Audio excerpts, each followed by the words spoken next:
कहानी की शुरुआत में हम जॉश नाम के एक आदमी को अपने कुछ दोस्तों के साथ एक अरबपति आदमी के पेंट हाउस से 20 मिलियन डॉलर्स की चोरी करने का प्लान बनाते हुए देखते हैं। लेकिन अजीब बात ये थी कि उन लोगों में से किसी ने आज तक पेन तक नहीं चुराया था। तो बात यहाँ तक कैसे पहुँची? दरअसल कुछ समय पहले तक जॉश द टावर नाम की एक ऊंची बिल्डिंग में काम करता था और ये अरबपति आदमी आर्थर, जो कि एक इन्वेस्टमेंट बैंकर था, इसी बिल्डिंग के टॉप फ्लोर यानी पेंट हाउस में रहता है। जॉश को उस पर काफी भरोसा था, इतना कि उसने अपने सभी एम्प्लॉइज का पेंशन फंड आर्थर को इन्वेस्ट करने को दे रखा था, ताकि इस बिल्डिंग में काम करने वाले लोगों को रिटायरमेंट के समय बहुत अच्छी रकम मिले। रोज की तरह जब जॉश सुबह अपने काम पर पहुंचा, तो बिल्डिंग के जनरल मैनेजर मिस्टर साइमन ने उससे कहा कि वो चार्ली से मिलना चाहता है और अगले 30 मिनट में उसे यहाँ होना चाहिए। उसी समय चार्ली ऑफिस में पहुंचा और वो समय से 20 मिनट लेट था। तो जॉश ने उसे डांटते हुए कहा कि हो सकता है कि आज मिस्टर साइमन उसे नौकरी से निकाल दे।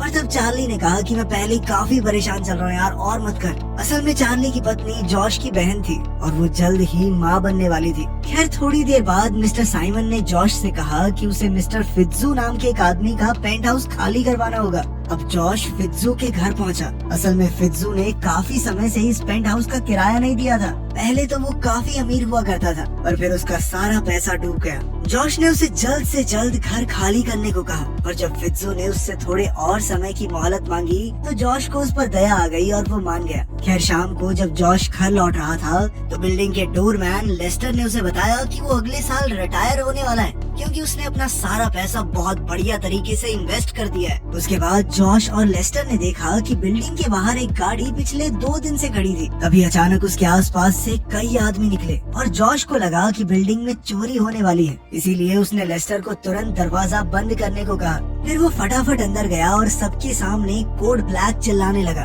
उन्होंने सीसीटीवी में देखा तो उन्हें वो आदमी कहीं दिखाई नहीं दिए, मगर जल्द ही उन्हें खबर मिली कि उन लोगों ने आर्थर को अगवा कर लिया है। अब जॉश आर्थर को बचाने के लिए बहुत तेजी से उनके पीछे दौड़ा, पर तभी अचानक एक औरत ने उस पर जोरदार वार करके उसे गिरा दिया और उसी पल वो ट्रक सड़क पर पलट गया। जॉश ने सबको समझाने की कोशिश की कि आर्थर बेगुनाह है और ये लोग उसे अगवा करके ले जा रहे हैं, मगर तब उस औरत ने बताया कि उसका नाम एजेंट क्लेयर डेनिम है और आर्थर पुलिस से भागने की कोशिश कर रहा था। तब ये खुलासा होता है कि आर्थर ने करोड़ों का घोटाला किया था, जिस वजह से उसकी सारी संपत्ति फ्रीज करने के ऑर्डर्स दिए गए थे। आखिरकार जब जॉश वापस बिल्डिंग में पहुंचा, तो उसने अपने स्टाफ को बताया कि कई साल से आर्थर सबकी पेंशन का पैसा इन्वेस्ट कर रहा था, ताकि उन सबको फायदा हो सके। मगर अब इस घोटाले की खबर सुनकर सब बहुत गुस्से में आ गए, क्योंकि उनका सारा पैसा डूब चुका था। कुछ देर बाद ये खबर आई कि आर्थर को 10 मिलियन डॉलर्स देने के बाद बेल मिल गई थी, पर उसे अपने पेंट हाउस में कैद होकर रहना होगा और वो FBI की इजाजत के बिना कहीं नहीं जा सकता।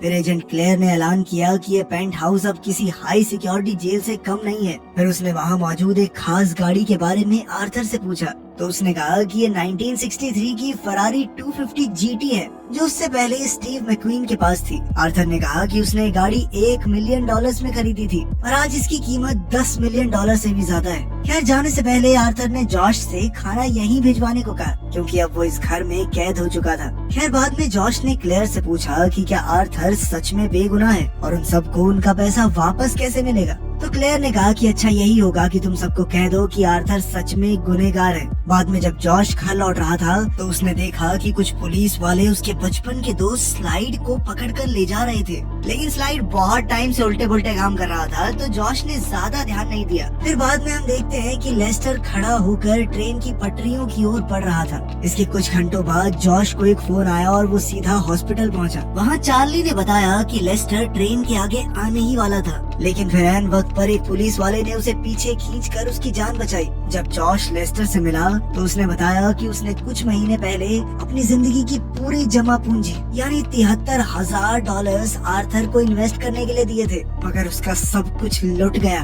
अब जॉश आर्थर से मिलने सीधा पेंट हाउस की ओर निकल गया, पर चार्ली ने उसे समझाया कि अभी वो ऊपर नहीं जा सकता। उसी समय फित्जू वहाँ आया और उसने बताया कि उसे जेल होने वाली है और उसकी पत्नी उसके बच्चों को लेकर जा चुकी है। तब जॉश को याद आया कि फित्जू भी स्टॉक मार्केट में काम करता था। तो जॉश ने फित्जू से पूछा कि आर्थर को कब पता चल गया होगा कि उसका सारा पैसा डूब चुका है। इस पर फित्जू ने कहा कि उसे लगभग 1 साल पहले पता चल गया होगा। तब जॉश ने उससे पूछा कि आर्थर ने लेस्टर से 2 महीने पहले $73,000 क्यों लिए फिर? तो फित्जू ने कहा कि अपनी ऐश की जिंदगी जीते रहने के लिए किया होगा और क्या। आखिरकार चार्ली ने जॉश को ऊपर जाने की इजाजत दे दी और फिर उन्होंने FBI से कहा कि जॉश ब्रेकफास्ट का ऑर्डर लेने आया है। इसके बाद जॉश ने सीधा आर्थर से पूछा कि उसने लेस्टर से पैसे क्यों लिए। तो आर्थर ने कहा कि उसने लेस्टर के पैसे इन्वेस्ट करके उस पे एहसान किया था। तब चार्ली ने उसे बताया कि कल रात लेस्टर एक ट्रेन के सामने कूद गया। फिर जॉश ने गोल्फ क्लब उठाया और आर्थर की बेशकीमती फरारी की ओर बढ़ने लगा। आर्थर ने घबरा कर कहा कि उसे ऐसी गलती नहीं करनी चाहिए जिसकी भरपाई वो ना कर सके। और जॉश ने उससे पूछा कि तुम्हें कोई फर्क भी पड़ता है? आर्थर ने कहा बिल्कुल पड़ता है और इस वक्त मुझे बिल्कुल अच्छा नहीं लग रहा, घंटा बुरा लग रहा है। तूने ये भी नहीं पूछा कि लेस्टर जिंदा है या मर गया। ये कहते ही जॉश ने गोल्फ क्लब से फरारी का शीशा चकनाचूर कर दिया।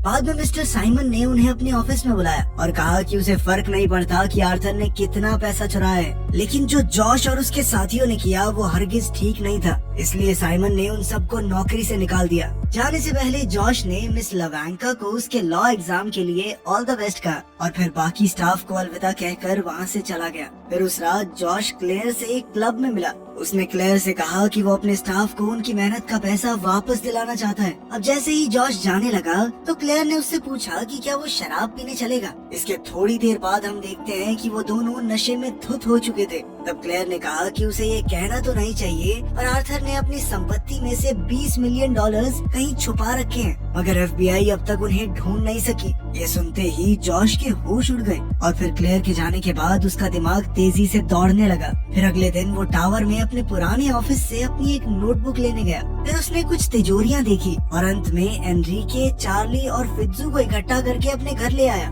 असल में जॉश के दिमाग में एक खुराफाती प्लान था। जॉश ने उन्हें बताया कि आर्थर ने कुछ समय पहले अपने पेंट हाउस में कुछ मरम्मत का काम करवाया था और जॉश को यकीन था कि हो ना हो उसने $20 मिलियन वहीं छुपाए थे। FBI भी इस तिजोरी को नहीं ढूंढ पाई क्योंकि शायद ये तिजोरी घर की किसी दीवार में छुपी हुई है। अब जॉश का प्लान था कि वो पेंट हाउस से इस तिजोरी को चोरी करेंगे और इसके लिए उसे चार्ली, एनरिके और फित्जू की मदद चाहिए थी।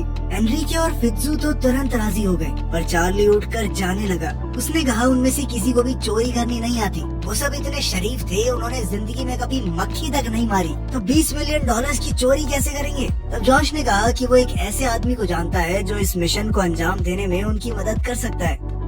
इसके बाद हम देखते हैं कि स्लाइड जेल में बंद था जब एक पुलिस वाले ने उसे आकर बताया कि किसी ने उसकी बेल करवा दी है। जब स्लाइड पुलिस स्टेशन से बाहर निकला तो जॉश उसके सामने खड़ा था और उसने कहा कि उसे स्लाइड की मदद चाहिए। जॉश ने उसे अपनी गाड़ी में बैठाया और इधर उधर की बातें करने लगा, पर स्लाइड को बहुत गुस्सा आ गया और उसने गाड़ी की स्पीड बहुत तेज करके पूछा कि आखिर तुझे चाहिए क्या।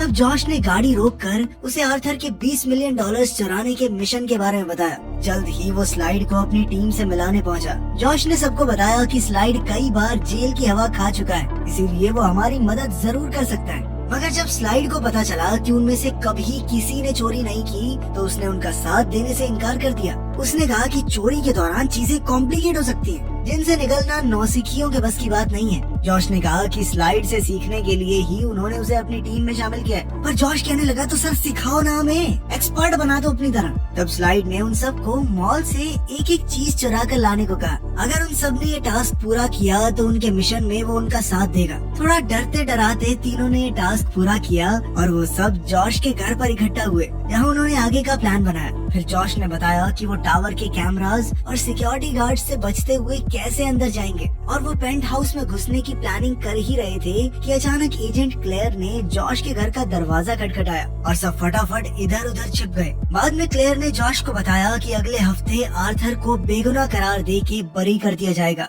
साथ ही आर्थर ने फरारी का शीशा तोड़ने के लिए जॉश पर केस करने का फैसला कर लिया था, लेकिन अगर जॉश उससे माफी मांग ले तो वो ऐसा नहीं करेगा। आखिरकार जॉश आर्थर से माफी मांगने पहुंच गया ताकि वो पेंट हाउस को ध्यान से देख सके। बाद में जब क्लेयर जॉश को घर छोड़ रही थी तो उसने जॉश को वो फुटेज दी जिसमें वो आर्थर की फरारी तोड़ रहा था। क्लेयर ने कहा वैसे सच बताऊं तो ये देखकर मुझे काफी तसल्ली मिली। जाने से पहले आर्थर ने क्लेयर से पूछा कि क्या वो सैटरडे नाइट को उसके साथ बाहर चलेगी, जिसके लिए क्लेयर खुशी खुशी राजी हो गई। बाद में जब वो अपने घर में घुसा तो उसके साथी उससे काफी नाराज थे क्योंकि वो एक FBI एजेंट को डेट करने वाला था। अगर फिर वो असली मिशन की बात करने लगे तो स्लाइड ने कहा कि उन्हें तिजोरी खोलने में बहुत दिक्कत आएगी, क्योंकि उसने आज तक ऐसी हाई फाई तिजोरी में चोरी नहीं की। स्लाइड ने कहा कि उन्हें कोई ऐसा आदमी ढूंढना होगा जो बड़ी बड़ी तिजोरियां खोलना जानता हो। उसी समय जॉश के दिमाग की बत्ती जली और वो टावर में काम करने वाली ओडेसा से मिलने गया। जॉश ने उसे वही तिजोरी दिखाकर पूछा कि क्या वो इसे खोलना जानती है। इस पर ओडेसा ने कहा कि इसमें कई सारे स्पिंडल लगे हुए हैं, इन्हें खोलने में उसे लगभग 15 मिनट का समय लगेगा। बाद में हम देखते हैं कि स्लाइड उससे तिजोरी खोलना सीखना चाहता था।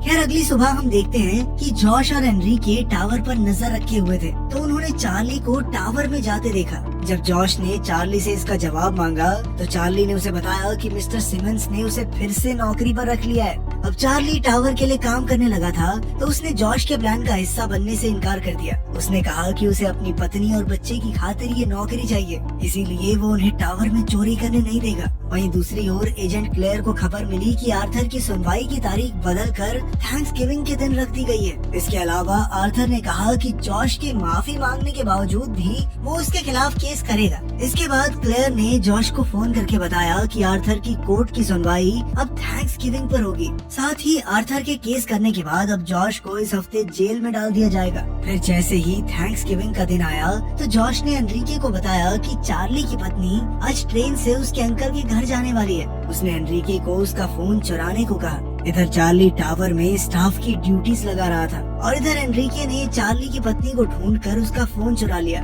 वहीं दूसरी ओर हम देखते हैं कि आर्थर को उसके पेंट हाउस से निकालकर कोर्ट ले जाया जा रहा था। कुछ ही देर में एनरिके फोन के साथ वापस आया और तभी अचानक जॉश ने देखा कि स्लाइड सूट बूट पहनकर टावर की ओर जा रहा था। फित्जू ने कहा कि ये तो प्लान का हिस्सा था ही नहीं, तो जॉश ने कहा कि स्लाइड उन्हें धोखा देकर अकेले सारा पैसा चुराना चाहता है। उधर टावर में चार्ली को अचानक उसकी पत्नी का मैसेज आया कि उसका बच्चा कुछ ही पलों में पैदा होने वाला है, तो वो उसी पल हड़बड़ी में वहाँ से भाग निकला। उसके जाते ही जॉश और उसके साथी काम पर लग गए। कुछ ही पलों में वो चुपके से टावर के अंदर घुस चुके थे। तभी हम देखते हैं कि स्लाइड सूट बूट पहनकर मिस्टर सिमंस के ऑफिस में बैठा था। उसने झूठ कहा कि वो बैंक की तरफ से फिट्जू के अपार्टमेंट की मरम्मत का काम देखने आया है। इसी दौरान ओडेसा एक बर्थडे केक ले आई और सारा स्टाफ किसी का जन्मदिन मनाने में लग गया। तब जॉश और उसके साथियों ने सिमंस को स्लाइड के साथ लिफ्ट में जाते देखा तो वो तीनों सीढ़ियों से ऊपर दौड़े। जैसे ही स्लाइड फिट्जू के अपार्टमेंट में पहुंचा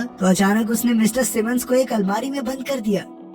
इधर हम देखते हैं कि ओडेसा पेंट हाउस के बाहर मौजूद FBI एजेंट के लिए केक लेकर पहुंच गई, पर उसे चॉकलेट से एलर्जी थी, तो ओडेसा ने उस पर हमला करके उसे बेहोश कर दिया। उधर स्लाइड लिफ्ट में घुसा तो जॉश और उसके साथियों ने लिफ्ट बंद कर दी, जिसके बाद उसने लिफ्ट की छत खोलकर ऊपर चढ़ना शुरू कर दिया। वहीं हम देखते हैं कि जॉश और उसकी टीम पहले ही पेंट हाउस में पहुंच चुकी थी और उन्होंने सभी CCTV कैमरास ब्लॉक कर दिए थे। इसके बाद वो जल्दी से उस तिजोरी को ढूंढने में लग गए। कुछ ही पलों में जॉश को एक दीवार मिली जो अंदर से खोखली थी और वो खुश होकर तुरंत उसे तोड़ने लगा, मगर जल्द ही स्लाइड ने पीछे से आकर उस पर बंदूक तान दी। लेकिन उसी पल ओडेसा ने स्लाइड के सर पर बंदूक रख दी। तभी मौके का फायदा उठाकर फित्जू ने स्टाइल की बंदूक छीन ली। फिर स्लाइड को बंदी बनाने के बाद ओडेसा तिजोरी खोलने में जुट गई। वहीं दूसरी ओर हम देखते हैं कि जब एजेंट क्लेयर आर्थर को लेकर कोर्ट पहुंची तो उन्हें बताया गया कि आज कोर्ट बंद है और जज भी छुट्टी पर है। क्लेयर को एहसास हो गया कि जरूर कोई ना कोई गड़बड़ है, इसीलिए वो तुरंत आर्थर को लेकर वापस टावर की ओर निकल पड़ी। इधर टावर में चार्ली भी वापस आ गया था, क्योंकि पहले उसे गलत खबर देके गुमराह किया गया था। उसकी पत्नी हॉस्पिटल में थी ही नहीं। चार्ली ने तुरंत सिक्योरिटी रूम में जाकर पूछा कि कहीं जॉश तो अंदर नहीं आया, पर वहाँ किसी ने भी जॉश को नहीं देखा था। उधर पेंट हाउस में आखिरकार ओडेसा तिजोरी खोलने में कामयाब रही, लेकिन उसके खुलते ही उनके पैरों तले जमीन खिसक गई। असल में वो तिजोरी एकदम खाली थी और ये खाली तिजोरी देखते ही स्लाइड ने कहा कि मैं तो जा रहा हूँ यहाँ से। अचानक उसने फित्जू से अपनी बंदूक वापस छीनने की कोशिश की, मगर इस हाथापाई में गोली चल गई जो सीधा फरारी को जा लगी। तभी जॉश की नजर गाड़ी पर पड़ी और उसने गाड़ी का पेंट कुरेद कर देखा तो उसके होश उड़ गए। असल में ये पूरी गाड़ी ही सोने की थी। तो फित्जू ने इसकी कीमत का हिसाब लगाया और कहा कि ये लगभग 45 मिलियन डॉलर्स की होगी। अब उन सब ने मिलकर इस गाड़ी को चुराने का फैसला किया, पर वो इसे सीधा बिल्डिंग से बाहर तो ले जा नहीं सकते थे। तभी जॉश को एक आइडिया आया। असल में टावर के शीशे साफ करने के लिए बहुत बड़ी क्रेन का इस्तेमाल होता था, तो अब जॉश ने एनरिके को ये क्रेन नीचे लाने को कहा। फिर उन्होंने पेंट हाउस का बड़ा सा शीशा हटाया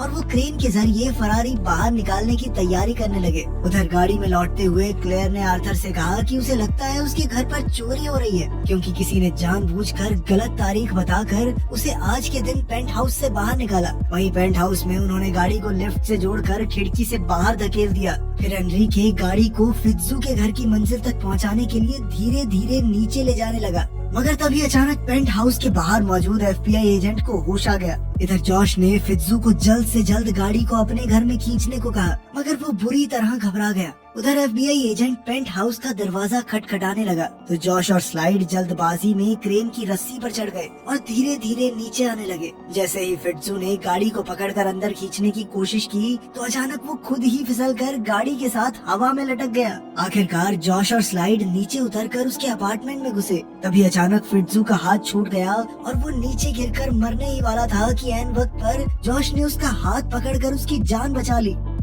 इसके बाद हम देखते हैं कि एजेंट्स की गाड़ी एक जगह ट्रैफिक में फंस गई थी तो एक पुलिस वाले ने उनसे कहा कि उन्हें पार्क के ऊपर से घूमकर जाना होगा। उधर जॉश और स्लाइड ने गाड़ी को हुक करके अंदर खींच लिया। तभी हम देखते हैं कि चार्ली वहाँ आ गया, जो जॉश पर बहुत गुस्सा था, क्योंकि जॉश सिर्फ वो गाड़ी चुराने के चक्कर में अपनी जिंदगी दांव पर लगा रहा था। पर जब जॉश ने खुलासा किया कि वो पूरी गाड़ी सोने से बनी हुई है और उसकी कीमत $45 मिलियन है, तो चार्ली भी उनके प्लान में शामिल होने को राजी हो गया। अब उन्होंने सोचा कि वो इस गाड़ी को लिफ्ट से कैसे ले जाएं। तब एनरिके ने लिफ्ट को उनके ठीक नीचे वाले फ्लोर पर रोक दिया। अब जॉश गाड़ी की चाबियां ढूंढ रहा था कि अचानक उसके हाथ एक नोटबुक लग गई, जिसमें आर्थर के सारे काले कारनामों का कच्चा चिट्ठा था। जॉश ने इसे अपने साथ रख लिया और फिर उन सब ने मिलकर गाड़ी को लिफ्ट के ऊपर रख दिया। इसी दौरान क्लेयर अपने साथियों और आर्थर को लेकर जल्द से जल्द टावर में घुस गई। उधर जॉश और उसके साथी अभी लिफ्ट की छत पर खड़े ही थे कि एनरिके ने कहा कि सिक्योरिटी कंट्रोल उसके हाथ से चला गया है और अचानक लिफ्ट तेजी से नीचे जाने लगी। जल्द ही लिफ्ट रुकी और एजेंट्स आर्थर के साथ लिफ्ट में आ गए। अब लिफ्ट तेजी से ऊपर जा रही थी और जॉश ये सोचकर डर गया कि कहीं पेंट हाउस तक पहुंचने में गाड़ी छत से टकराकर टूट न जाए, मगर वो बाल बाल बच गए। तब जॉश ने स्लाइड से पूछा कि उसने अपना ट्रक कहाँ पार्क किया है। फिर जॉश ने लेस्टर को फोन करके कहा कि प्लान में थोड़ा बदलाव हुआ है और अब उन्हें किसी भी हाल में ये गाड़ी टावर से बाहर ले जानी है। वहीं दूसरी ओर जब आर्थर और एजेंट्स पेंट हाउस में पहुंचे तो वो फरारी गायब देखकर हैरान थे। पर तब क्लेयर ने कहा कि आर्थर ने इस दीवार में मौजूद तिजोरी की जानकारी एफबीआई से छुपाई थी, यानी अब उसकी बेल खत्म हुई और उसे पुलिस के साथ पुलिस स्टेशन चलना होगा। फिर जल्द ही क्लेयर ने सिक्योरिटी रूम में जाकर देखा कि एक ट्रक तेजी से टावर से बाहर जा रहा था, तो वो समझ गई कि फरारी इसी ट्रक में है। इधर लेस्टर भीड़ को चीरते हुए ट्रक भगा रहा था, तो जल्द ही एजेंट्स भी उसके पीछे पड़ गए। मगर जैसे ही वो एक गली में मुड़ा तो अचानक पुलिस ने उसे चारों ओर से घेर लिया। अब जैसे ही उन्होंने ट्रक खोला तो वो एकदम खाली था। तब क्लेयर ने लेस्टर से पूछा कि उसके बाकी साथी कहाँ हैं?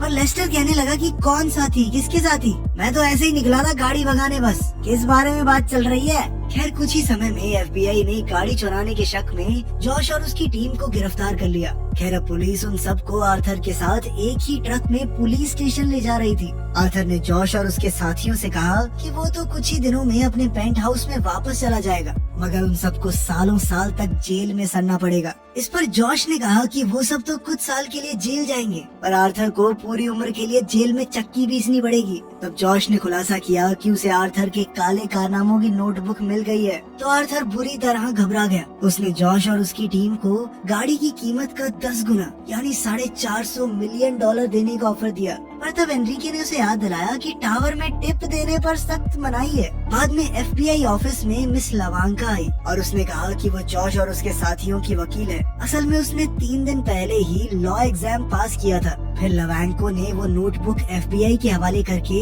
जॉश और उसके साथियों को उसी समय रिहा करने को कहा। इस नोटबुक को पाकर पुलिस वालों ने उन सबको रिहा करने का वादा किया, पर जॉश को 2 साल की जेल काटनी होगी, जिसके लिए वो राजी हो गया। अंत में हम देखते हैं कि स्लाइड, एनरिके, फित्जू और ओडेसा टावर की छत पर जा पहुंचे थे। अचानक उन्होंने स्विमिंग पूल का कपड़ा हटाया और तब ये खुलासा होता है कि उन्होंने गाड़ी स्विमिंग पूल में छुपाई थी। चार्ली इस वक्त अपनी पत्नी के साथ था और उनके घर एक प्यारी सी बच्ची का जन्म हुआ। वहीं दूसरी ओर आर्थर को उम्र कैद की सजा हुई और जॉश को सिर्फ 2 साल की। आखिरकार कुछ दिनों बाद टावर के स्टाफ के लोगों के घरों के बाहर एक एक डब्बा पहुंचा और उसे खोलते ही वो खुशी से झूम उठे। असल में उसमें सोने की फरारी का एक एक पार्ट था। उधर 2 साल की जेल काटते हुए भी जॉश के चेहरे पर एक मुस्कान थी। वीडियो पसंद आई तो लाइक कर देना, चैनल को सब्सक्राइब कर लेना। मिलते हैं अगली वीडियो में।